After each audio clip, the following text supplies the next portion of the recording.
Hello all, Nerdy Nate here with SAS Electronic Banking, here with my State of the Web address for May 18th, 2012.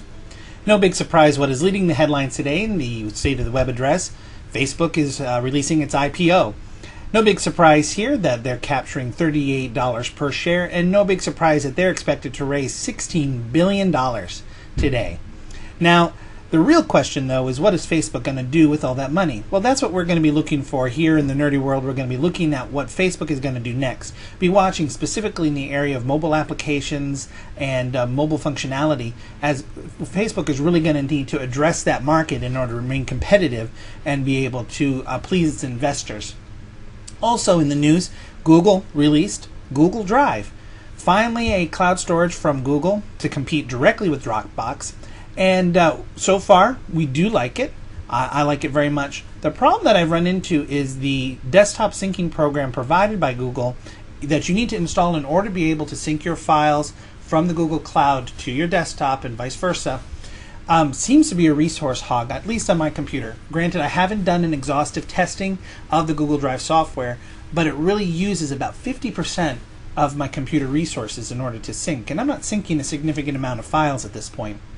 I did find that if you checked out a video or a blog a while ago, I did talk about a program called InSync, and I'm still using that, and that appears to be a much lower resource hog than the Google Drive software. Maybe there's some information they can share with each other, maybe help each other out, but check that out. I'm putting the website address for InSync on the screen. Google Drive able to sync all your files onto the Google Cloud, as well as being accessible on the web, be able to share the files, photos, etc. It really is a great alternative to Dropbox. And probably one of the best parts of the internet that I have found as a nerd is that you're able to share photos and videos of things that you might not be able to see because you can't travel to where you need to be to see them. With that said, in Southeast Asia here over the weekend, you'll be able to view a solar eclipse that has a halo of fire around it, or a ring of fire around the moon.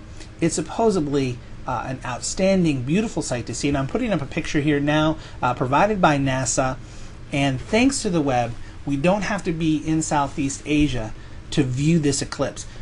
Granted, we won't be able to see it live, but we'll be able to see the beautiful pictures and videos of this eclipse. So be watching for those to appear on the web as well.